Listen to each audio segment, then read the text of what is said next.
Good morning and happy Sabbath. It's nice to be here again and stand before everyone here with another study. This morning, we're going to continue on a previous study that we had um, gone over, I believe, two presentations ago that I had conducted. Can everyone see it now? Is it Yes, Yes. we can see it. okay? Good. Thank you. So the title of this presentation is called Contraception, Abortion, and Supreme Court by Elder Tess Lambert. This was on July 1st, 2022. And the reason I thought this presentation is a good presentation to go over is because of what's taking place right now in relation to abortion and with the Supreme Court and also the executive orders that are taking place. So the last presentation we did the same one, but we did the last 30 minutes. This one is the same, but it's going to concentrate on the beginning portion, and I'm going to highlight some subjects that I think are relevant to the time that we're living in and what's taking place at this time. So we see here four successive Sunday laws. 2014, 2019, 2021, and Sunday Law. Now, these, we're going to do a recap. So we're going to read just this beginning paragraph just to remind ourselves. This mostly a review, but to remind ourselves of what these Sunday laws consist of. And again, this is Elder Tess that is speaking here from this presentation. So I see a reform line in the following way. We could say that there are four successive Sunday laws, 2014, 2019, 2021, and the Sunday law. I've since taught that these are periods, and even that I don't think shows it so well for me. It's like periods of intensity with a whole lot of other intensity growing. Again, here Elder Tess says 2014, 2019, 2021, Sunday law. We're between here and here, and we on the 144,000 line don't have waymarks here, but it's still escalating. 2014 is the easiest way to see as a period of time. 2014 crashing down in pop culture in the Republican branch, but it's also the time of the end for the world. So I want us to remember 2014 as two things. The first or the beginning of gender-based Sunday laws. The beginning of the formalized attack on women's rights and LGBTQ rights. So these two subjects here are going to be highlighted throughout this presentation this morning. For the world like our 1989, that is when they were meant to wake up. So here it's being compared to 1989. So 2014 is as 1989 was for us. And see they are in a crisis. I'll repeat that. For the world by December 2014, their profits, their media, remember, two streams should have been telling them it's the time of the end. Democracy is crumbling. Gender rights are at the center of that struggle. Okay, so here I want to highlight this term here. Democracy is crumbling and gender rights. The reason I want to do that is because we're going to um, go over some news clips that I found that puts this into perspective very well. So we know that one of the um, prophetic laws by William Miller is that prophecy and history are to align or are to complement each other. So we want to see that these um, these highlights here, the democracy and the gender rights are at the forefront of this of what's taking place in the world at this time. Okay. Um, 2014, stated since the dinosaur, okay, since the pyramids were built, since the locomotives was invented, there has never been a better year for women than 2014. She says I listed reasons that seemed important at the time, but look superficial in retrospect. The success of Frozen, an animated movie of an empowered, skinny, beautiful woman, a handful of new women CEOs, and Beyonce dancing in the front world feminist at MTV Video Music Awards, the first Sunday Law, the time of the end for the world. She continues her introspection. While online feminists interrogated celebrities about whether they call themselves feminists and what empowered them most, conservatives were amazing the raw power to pass trigger laws in 13 states, while progressive nonprofits through galas celebrating female inspiration, brands spent millions on body positive ad campaigns and celebrating partners with NGOs to promote women's empowerment. The states and local organizations fighting to protect reproductive rights got too little funding and attention. So I want us to remember that in 2014, the Sunday laws begin to intensify there. So this is one aspect or one area that Elder Tess is putting emphasis on in this particular study. So here um, it says Sunday laws are like periods of intensity and growing intensities. Sunday laws are the beginning of gender-based laws. Sunday laws, the beginning of a formalized attack on women's rights and LGBTQ rights.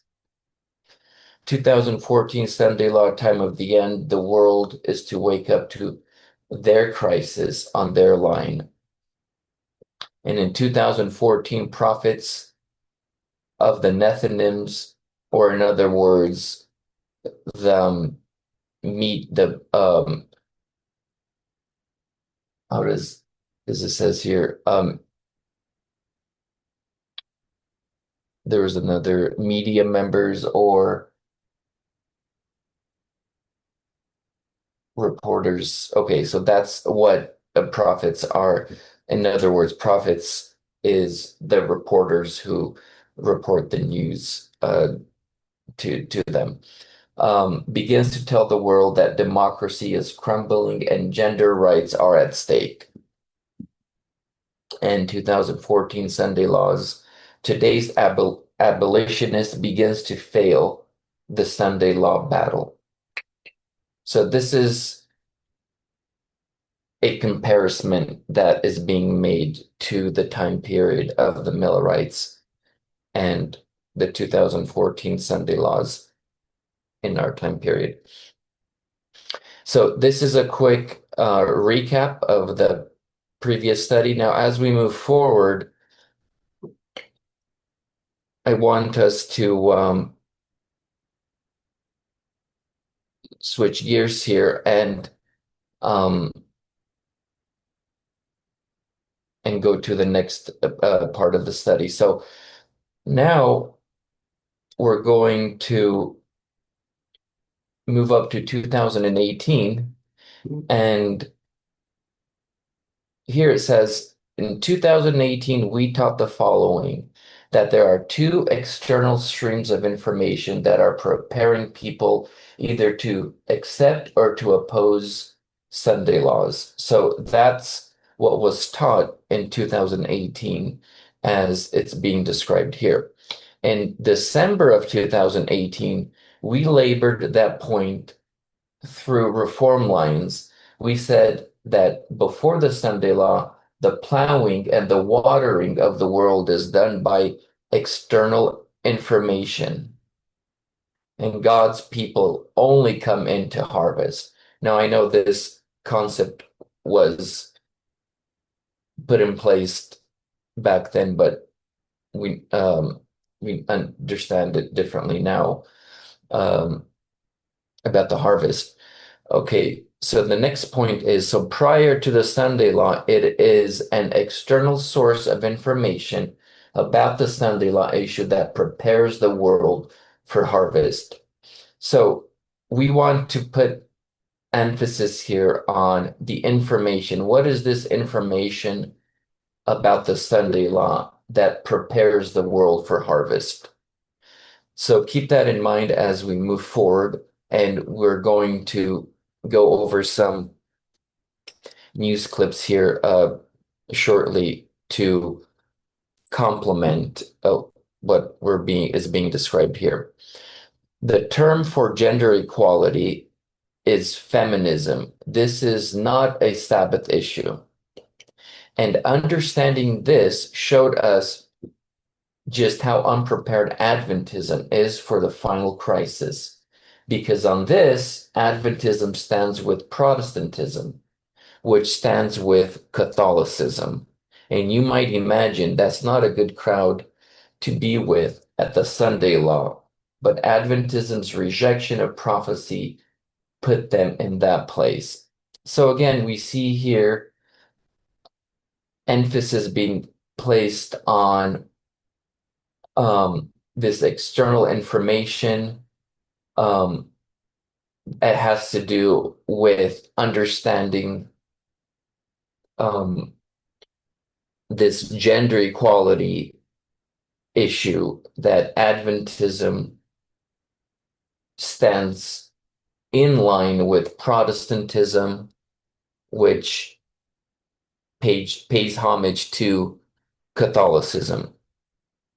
So we went to the Eden and Eden model to show how gender inequality began in Eden, and it had to be dealt with prior to returning to Eden.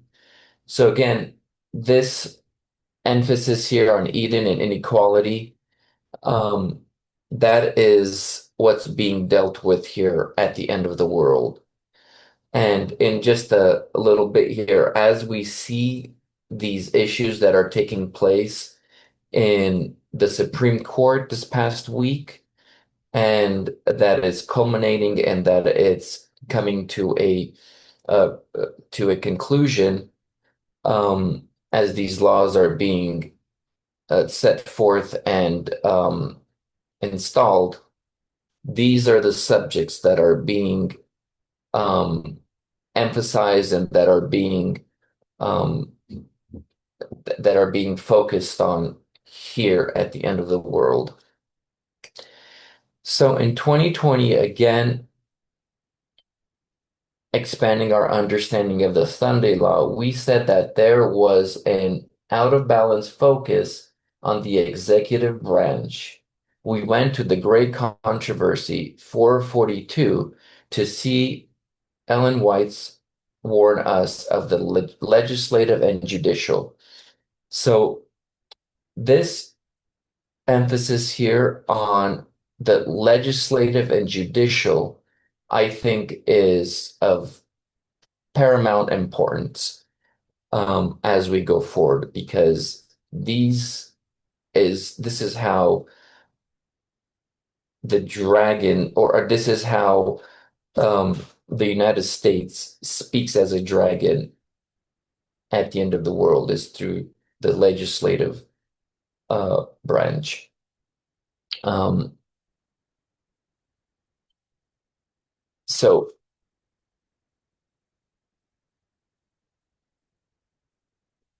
let's finish these two small points here before we move forward. So what we're going to focus on today, and I wanted to put a special focus on the judicial branch.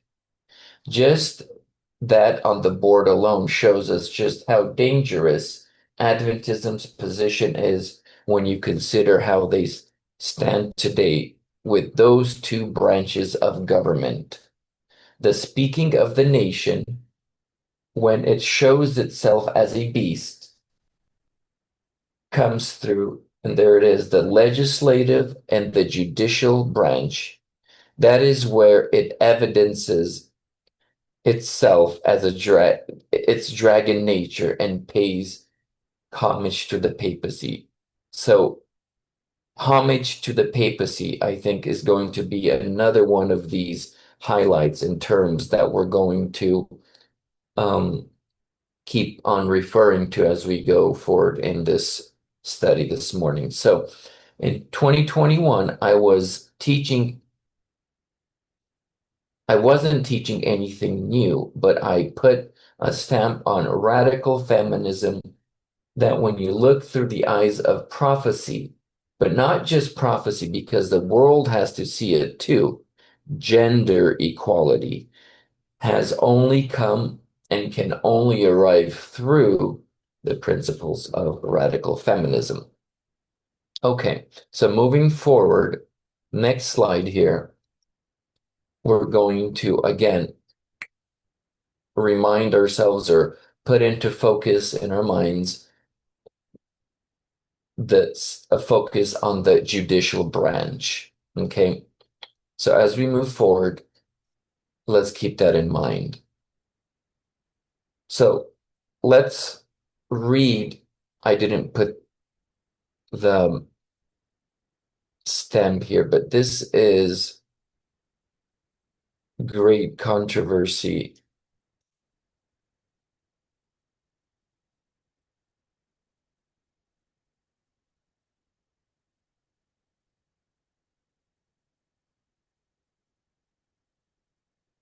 Great controversy 442.1. The lamb-like horns and dragon voice of the symbol point to a striking contradiction between the professions and the practice of the nation thus represented.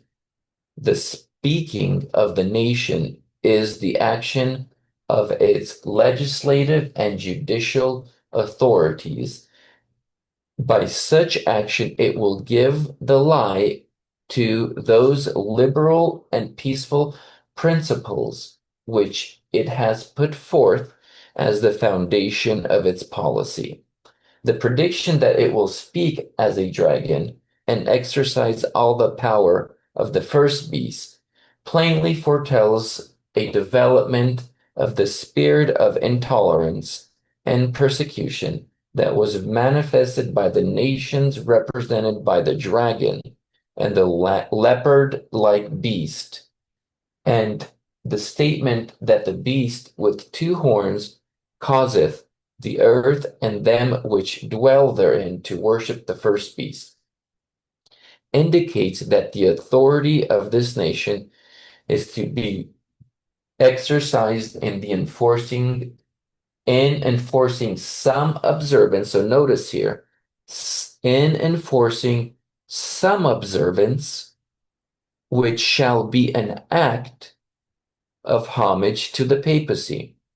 So I like how it's being described here, which leaves room for us, which we understand that it has nothing to do with, Sabbath versus Sunday um, uh, concept that we've held on to for such a long time. So notice here, exercise and enforcing some observance which shall be an act of homage to the papacy. So we want to understand what some observance, what this observance can possibly mean. So the highlighted um, terms that we want to keep before our minds is, of course, homage to the papacy, okay, legislative and judicial, and um, as we go forward, we will see these two principles being emphasized here. Okay,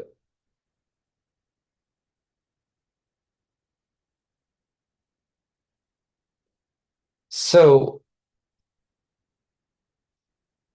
I want to listen to I'm going to do another screen share. I'm going to get out of this one and we're going to watch a clip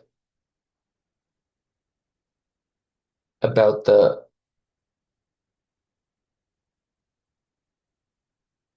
legislative branch. Okay. I want us to listen carefully. Notice what uh this um teacher here or is saying here because I think this is of paramount importance to what we just read about the judicial and legislative branch. Notice what he says. So,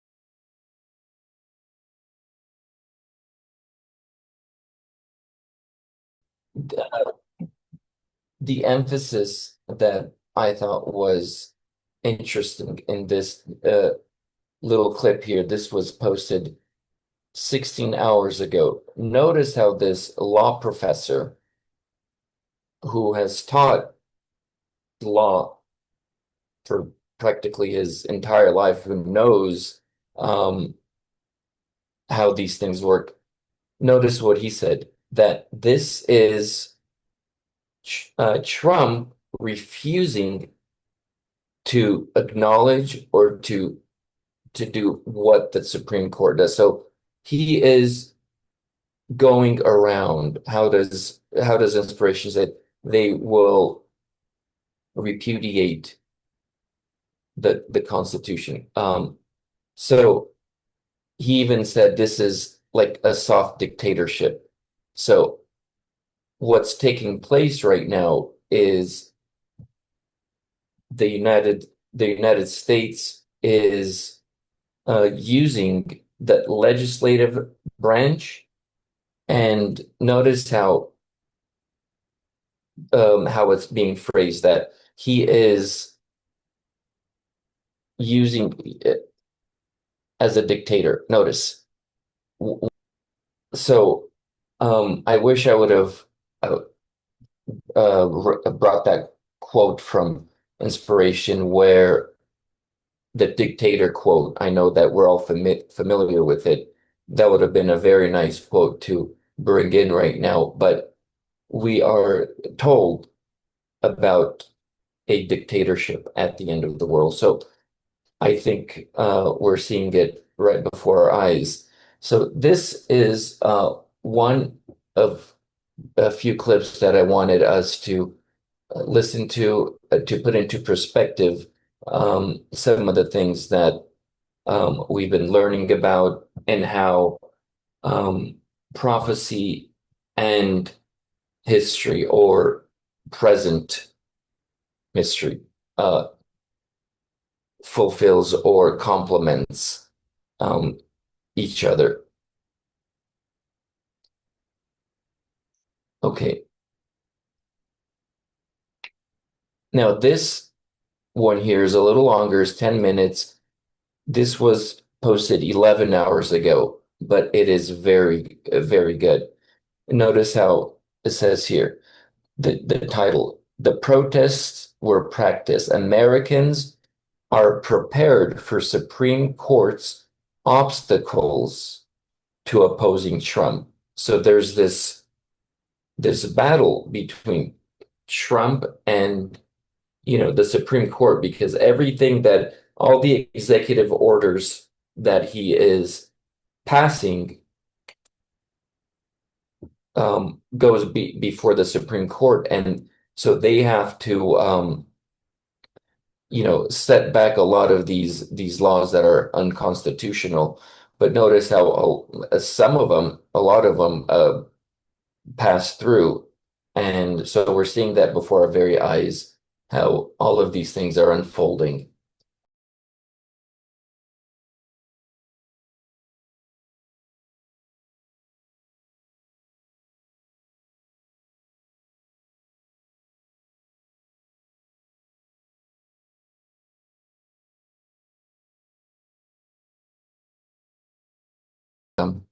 I want us to keep this particular point in mind as we move forward. Notice these articles here.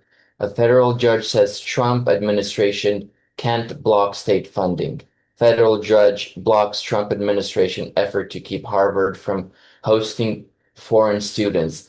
Second judge blocks portions of Trump's executive order seeking to overhaul U.S. elections. So do you see what's going on here? All of these federal judges are blocking or trying to keep in check as was mentioned here, this autocratic rule, as he wants to rule with the stroke of a pen, as was mentioned here. So I have a question. yes, Didn't recently there was something passed where it went back to the uh state courts or something like that? I'm trying to remember. Regarding like there was something that was recently passed where Trump, if he wants to you know make an executive order that um it was something recently passed about where it has to go to something between the lower courts and the federal courts or something like that. But I can't remember. Um, it was yesterday or so. Yesterday. yes, I see what you're saying. Um, I think I've heard of that, where there's this fight between, the upper courts, federal courts, state courts, local courts. So I think what's happening is that there's what you could call a destabilization, or a, tearing down of, the democratic structure, how everything was set in place. He is basically um, deconstructing, as was mentioned here in this, all the intricate um, management of everything, the lower courts, upper courts.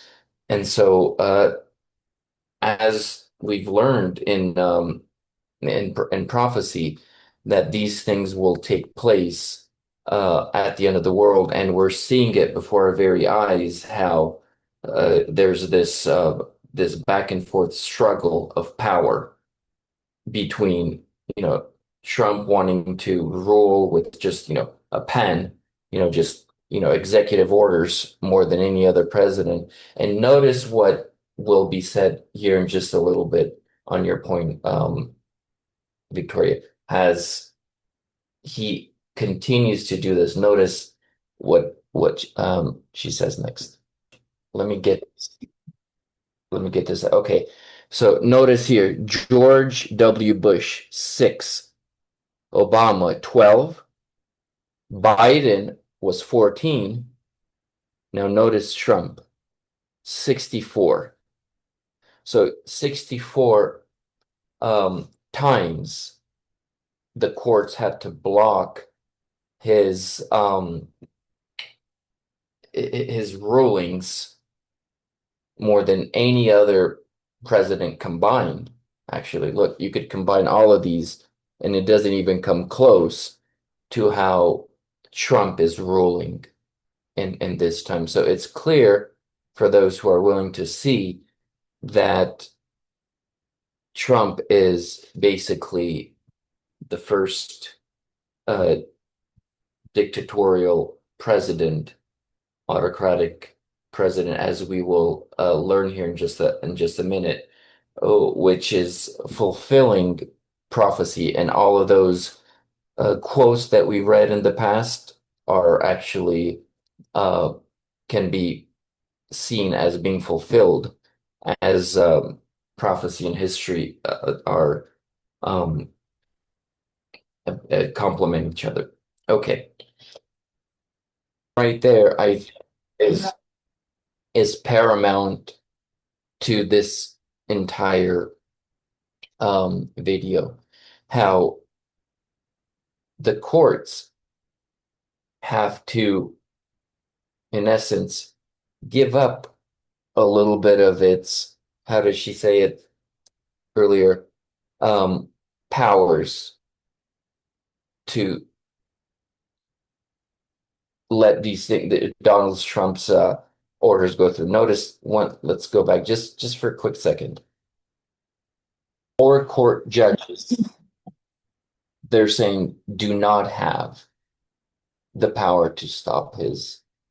So keep that in mind as I know Victoria brought out a thought about this back and forth, you know, the federal courts, the state courts, and how who has the power?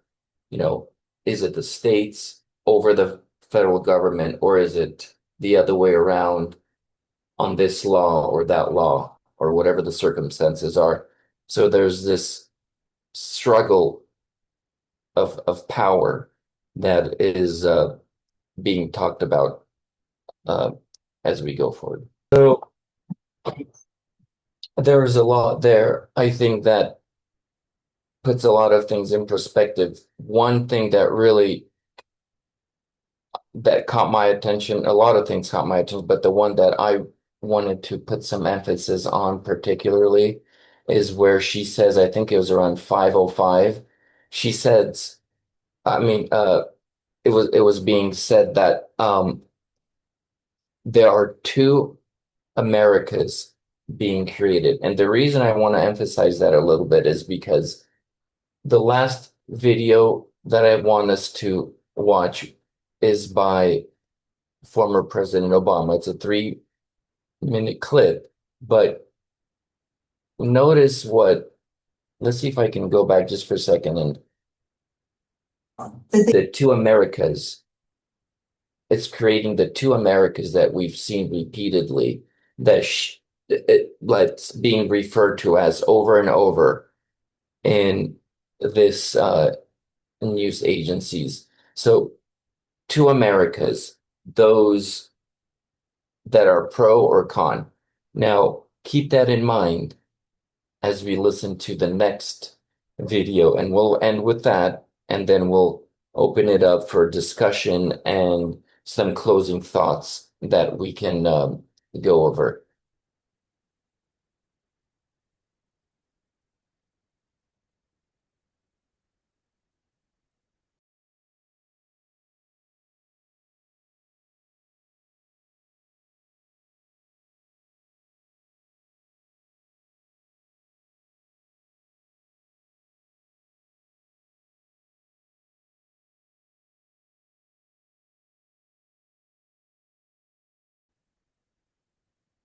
I thought I thought that last few words there was absolutely just profound.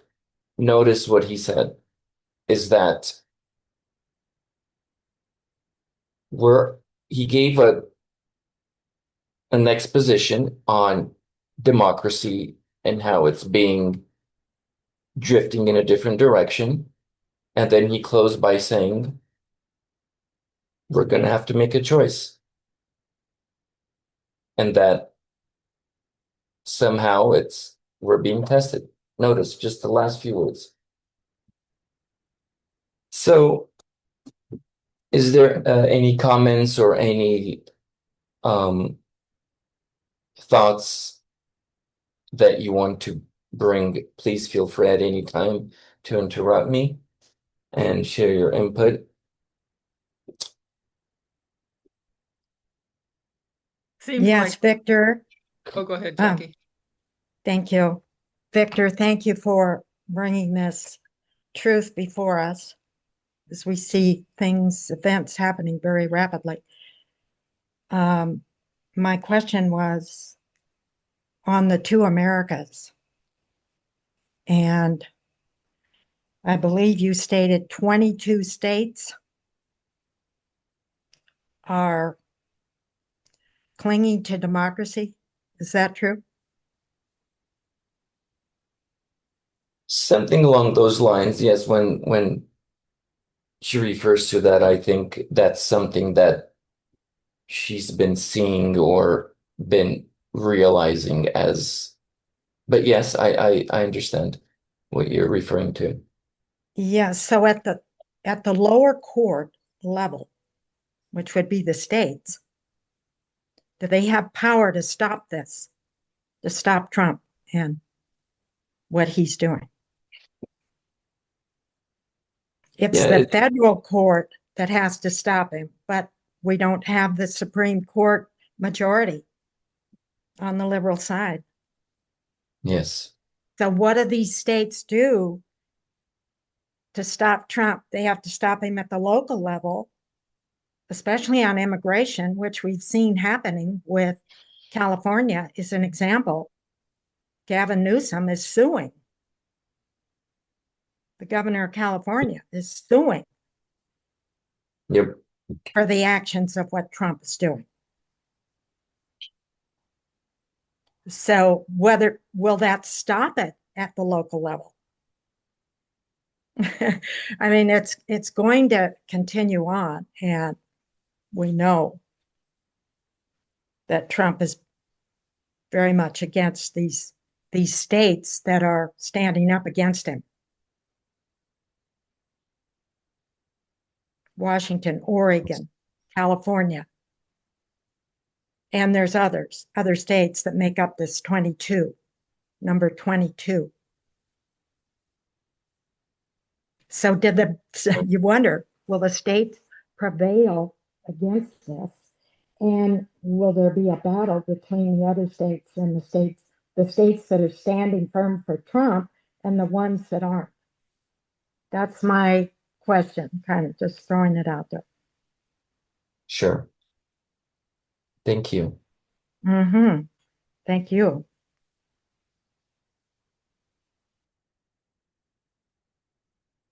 So, the emphasis that I want us to leave this study as we come to an end is how there is um, the the intensities as we stated at the beginning of this presentation, how there's an intensity of Sunday laws, and we know these Sunday laws are gendered based laws. There's this fight that has to do with women's rights, LGBTQ rights, and anything that has to do with that, such as um, abortion. And I know this last week there was some major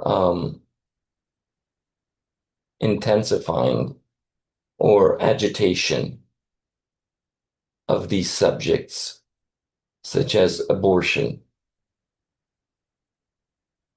You can see here, is the screen still being shared? Yes, Okay, yes. so you see here, here's what the Supreme Court's birthright injunctions ruling means. This was 3 hours ago. Okay. 13 hours ago, no right is safe. Bars judge, you notice here, Americans born, children's are American. So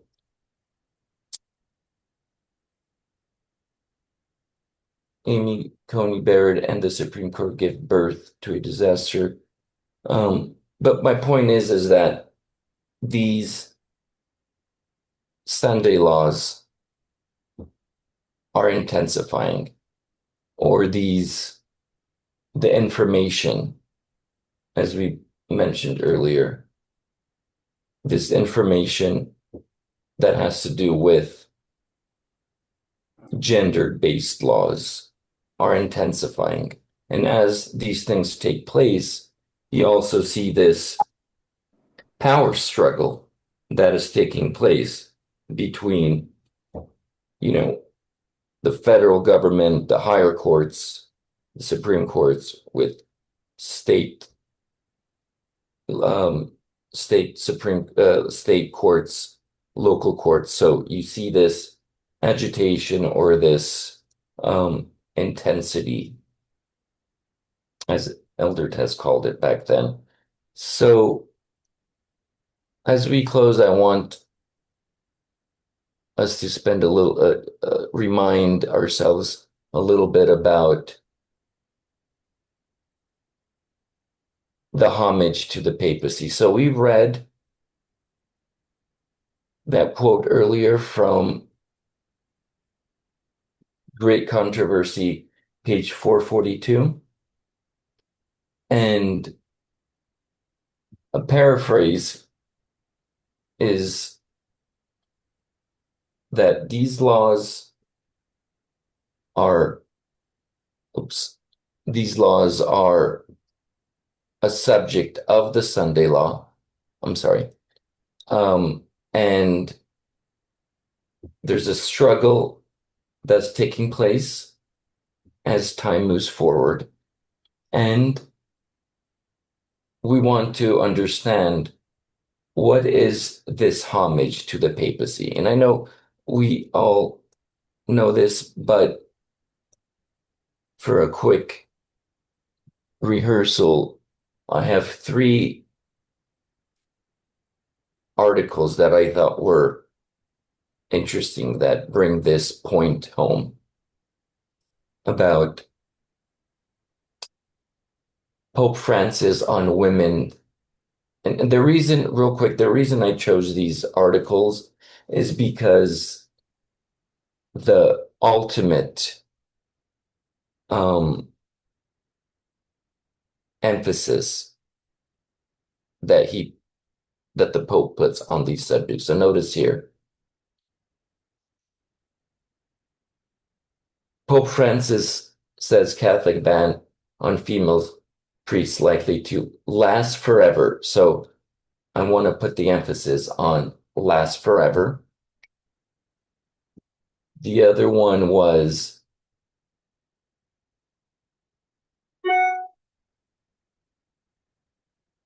Pope Francis confirms finality of ban on ordaining women's priests. So finality, this is the final, final stance or the final ruling. The papacy never changes, right? So, and then I had one more.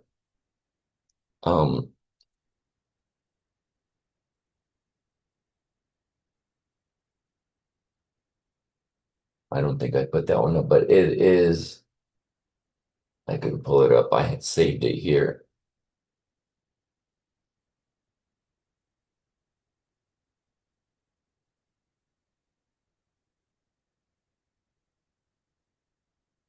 This one I thought was interesting because, okay, so this is Pope Benedict Ratzinger.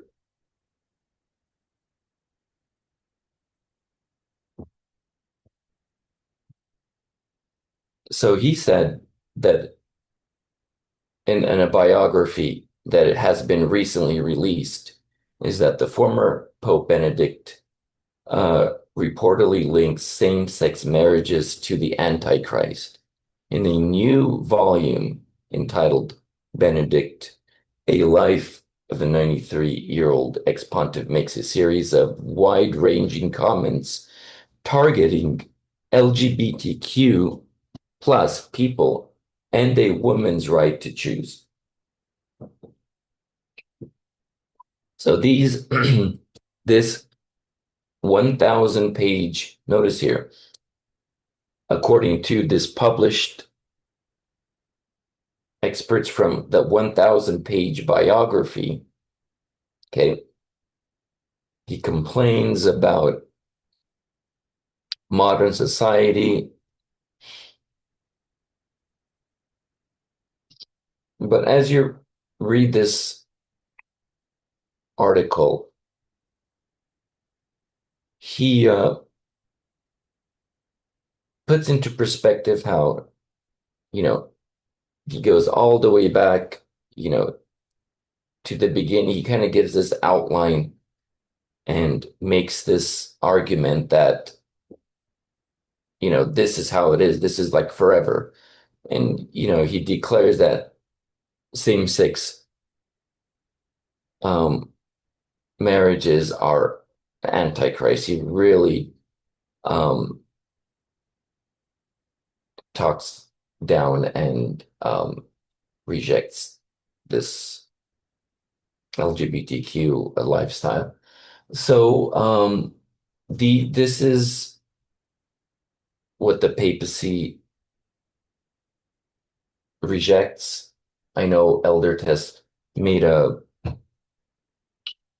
comment where he he agrees with everything but rejects two things: women's rights and LGBTQ. So that is paying homage to the papacy. So these articles that I put forth is the unchanging position of the papacy, where he says forever, he says finality, and so forth. So I wanted to end with that and keep that in mind of the intensity of the Sunday laws that are transpiring before us. And I'll leave it with that and open it to the floor. If there's anyone that wants to comment and share anything, please feel free to do so. Yeah. Hi, I do. Victor. Hello. Sorry. Go ahead, Elaine. I just wanted to note there's a lot in those videos, but it seems that what's happening externally is people are noting and stating this transition. They see a transition in the Yes. United States. Yes. That's all I wanted to say. I think that. Go ahead. No, I'm I have a sorry. comment and a question for you.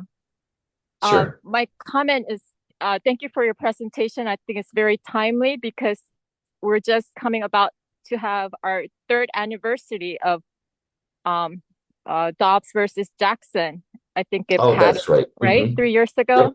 Yes, And exactly. Yeah. interestingly, Natalie posted a couple of articles about abortion.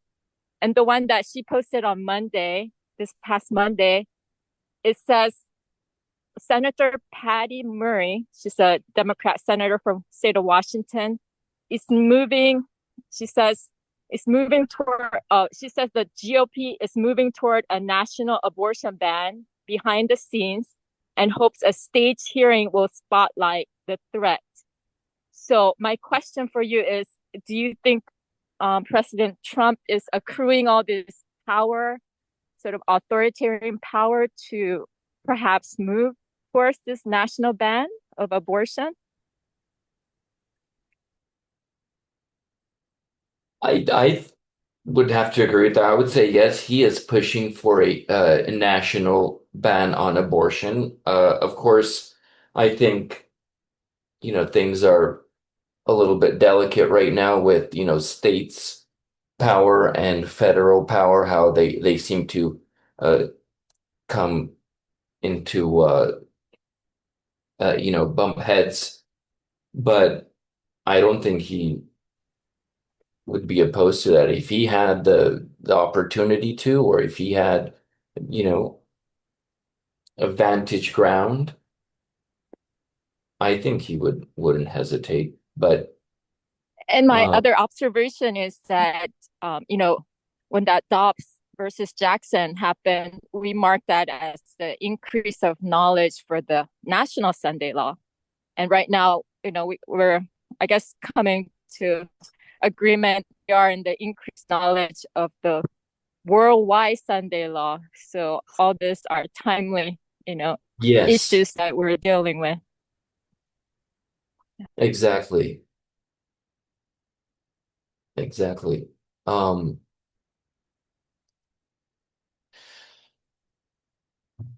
Also on a comment on what Elaine brought up earlier, that there is a quote where I I think we can look it up, but it says something like the whole world knows that something great and decisive is about to take place, and that the only people who are not ready are God's people. I'm paraphrasing, it's something along those lines. But I think as time progresses, there are those who can see that things are shifting. There is something great and decisive on the horizon. People are not, people are holding on to their money. They're not spending as much. People are getting ready for what some call, an uncertain future. And we are living in that time of uncertainty right now, especially with all the things taking place with the wars and rumors of wars. Can I make And another comment? yes, Can I make, please. yeah, I do talk back and forth with my son on some of these things. I don't know where he fully stands. There's a few statements he's made, but anyways, he's going to be go marching in the Pride Parade on Sunday, and he Okay. posted to all his friends and stuff. But at the bottom of his post, I thought it was really noteworthy what he wrote. It's an important year to represent. It will do more for your soul than you'll know. Hmm. And so when you Yeah, say that people are noticing what they may know or not know, they are seeing this change. exactly. Hmm. I think the hearts of the Nethinims are being prepared. They're being plowed and aroused to the events that are transpiring right before us. And as former President Obama stated in that last few seconds, is that we're being confronted with all of this and we have to make a choice. And this is a test. He said that it's a test of our loyalty to democracy, to And how everyone we, would have to choose. Didn't he say that too? Everyone has to make yes, a choice. Didn't he say that? everyone, So yeah, exactly. yeah. Everyone would have to choose. So, and then the other comment was, there's two Americas being sh shaping, and I've heard these kind of terms being thrown around and um, on all sorts of news clips and news, as we listen to all this information, some of these things jump out to us and we're like, oh, that and that. And we see how prophecy and history seems to align very well.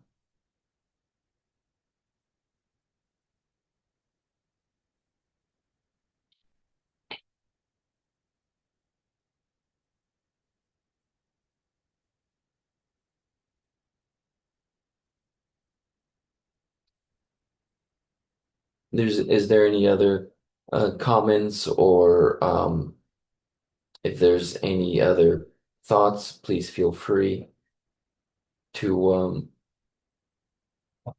what time are we going till?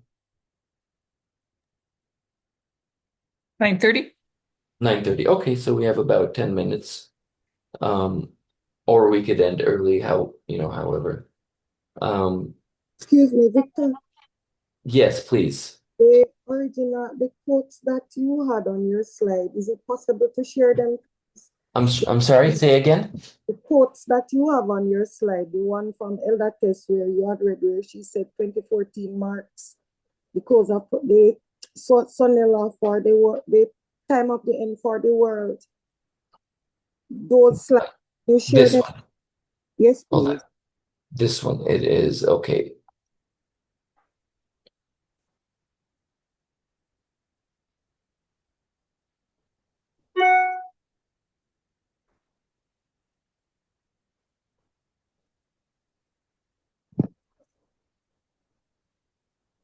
Um, oh, okay.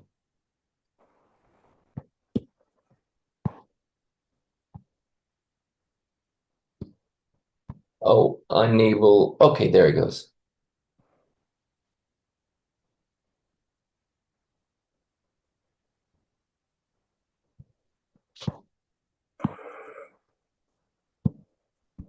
Did did it come through? Yes. Yes, Okay, thank very you. well.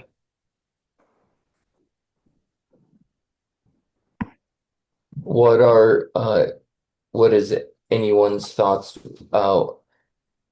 with the strikes on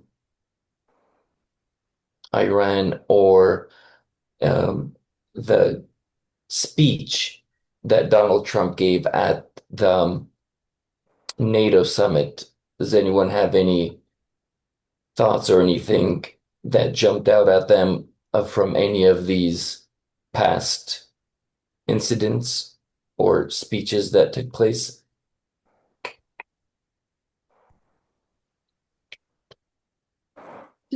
Just that as soon as he attacked Iran, in the nuclear site, he turned around right away and threatened them, for don't you dare try to retaliate or we'll hit you even harder. It's like he's acting like they're the bad guys and he's the one who attacked them. It was just what? Anyway. Yeah, that's interesting thought. And I know a lot of the um, reporters or agencies have stated that the site hasn't been obliterated, but yet, of course, Donald Trump insists that it was, so there's some controversy there. And um, What did you guys think about it within context of, I'm do you sorry, say again? Do you think that Donald Trump needed to say to Iran that if they retaliated, that they would have gotten bombed even more? What nation is there in the world that does not know that if they have a direct confrontation or did anything to the United States, that they would not be hit Yeah. with such force that they could be obliterated? That's the first thing. And the second thought I had was on this study that speaks about Islam striking the United States at the close of probation. Don't you think that the United States striking Iran was a nice point, a nice time to see what the Islamic world was saying, how they would respond, what they had to say to that striking of Iran? I found it ironic how silent these Islamic nations are on the issue. And I also believe that Iran's response in the aftermath of that strike was very important to see what they thought about retaliating against the United States. I found the agreement to an immediate ceasefire quite amusing and interesting. How quickly they said, okay, we will agree to a ceasefire. But I'm thinking about it within the context of a message saying Islam will strike the United States at the close of probation.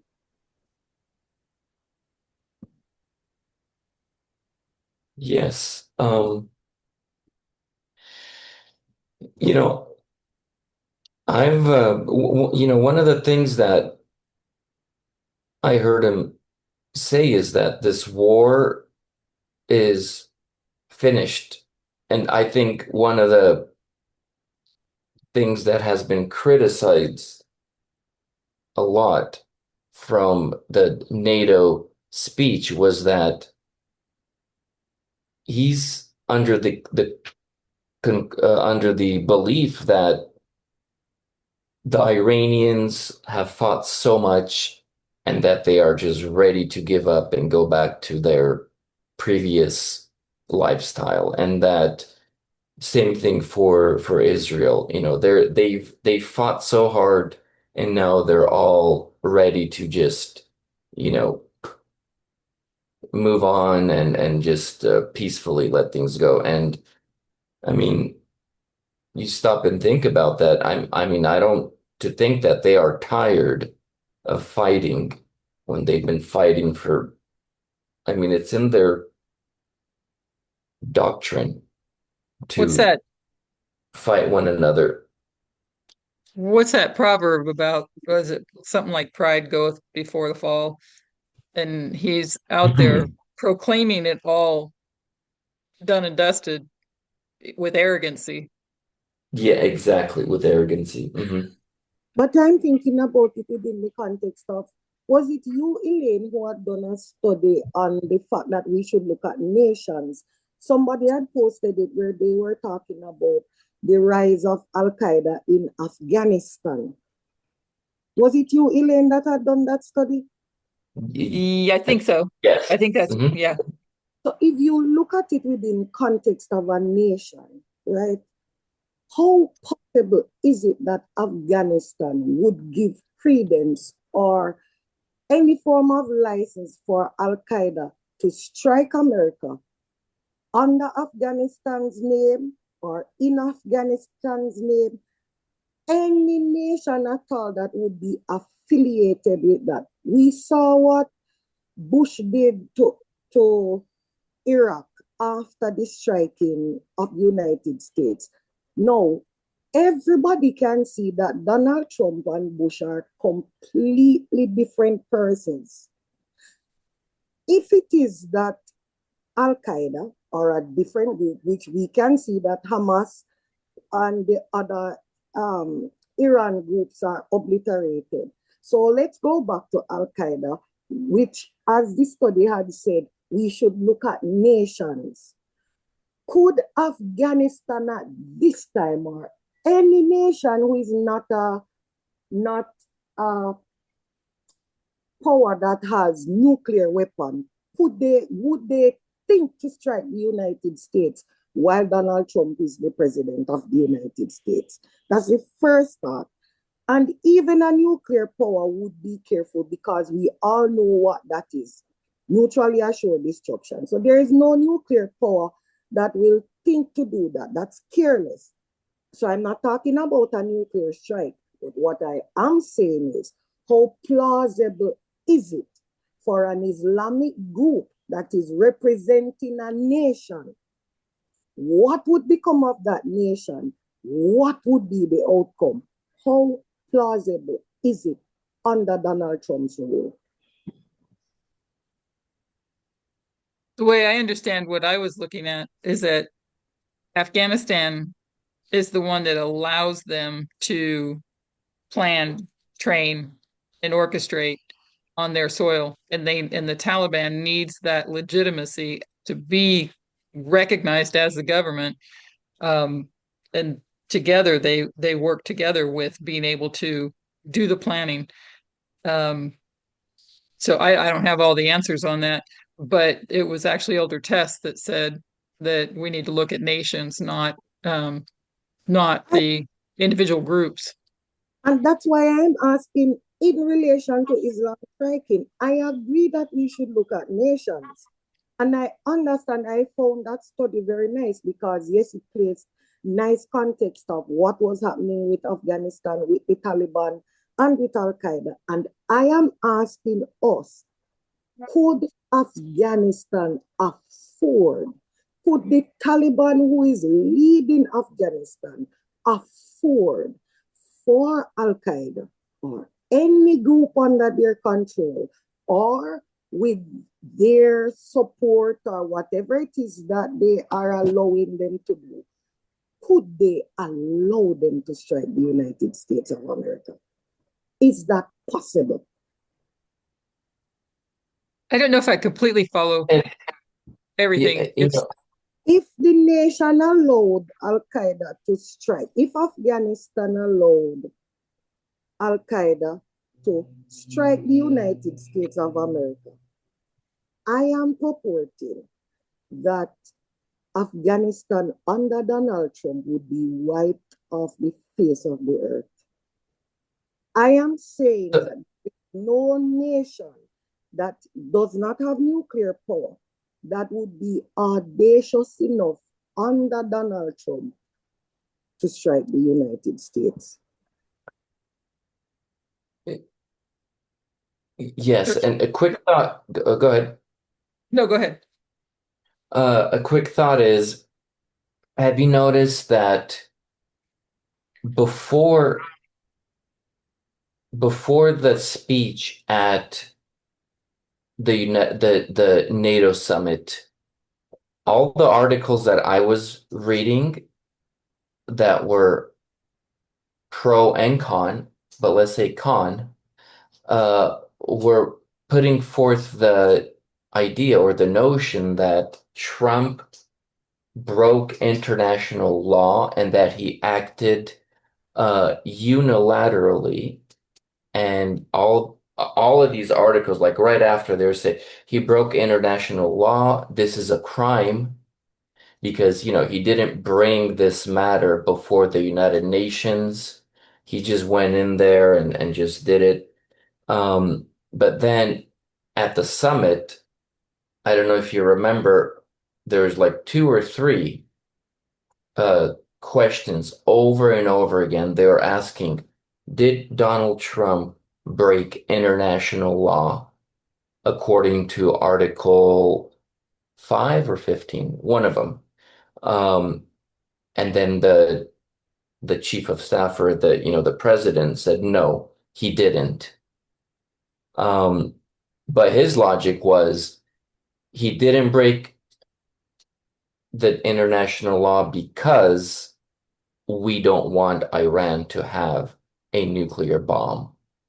It would have been worse to allow Iran to have a nuclear bomb that he could use on Israel or whoever else. That is far worse than how I understand it, than the breaking of the international law. He broke the international law, but that's far less worse than Iran obtaining a nuclear weapon. That's how I understood it. Now, what is everyone's thought on that? How did he break international law by acting unilaterally, or did he not break unilateral international law? I believe he broke international law, and I believe that he should have the natural course of the way things happen in the United States. Congress should have approved that strike. It shows that he has complete control, that he has no respect or regard for Congress. And I also believe that the way the nations have responded to something that he has done illegally is very telling that they are subservient to and are afraid to speak up and speak out because they are afraid of the consequences that will follow. Iran has been developing its nuclear program for years. Now, is it something that is special? They were supposed to go back to the table to have a peace talk. Why did Israel strike Iran? Did Iran pose an immediate threat to Israel?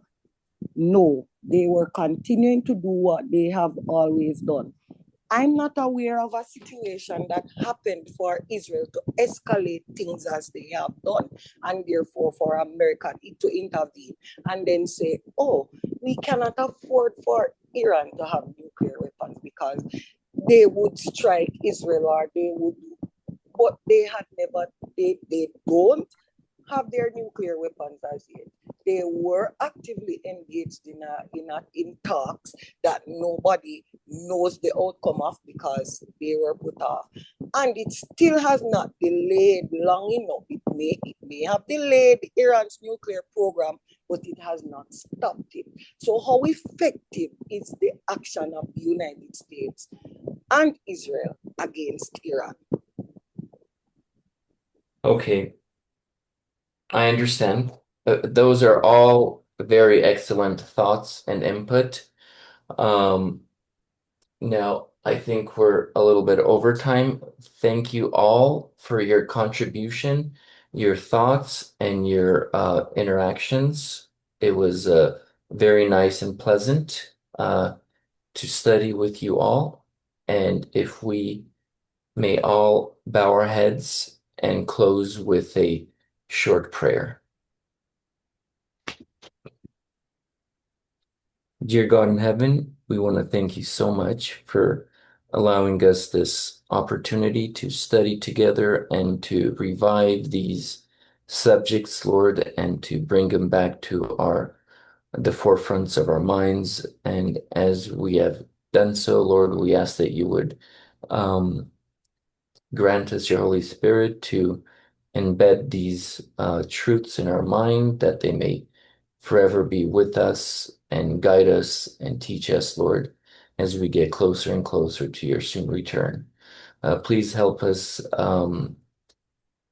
have a nice, wonderful time together as we continue our studies this Sabbath. Bless all the speakers that will be presenting, and we ask that you would be with the listeners as well and bless us as we listen, that we may receive a spiritual blessing from on high this Sabbath day. In Jesus' name we pray. Amen.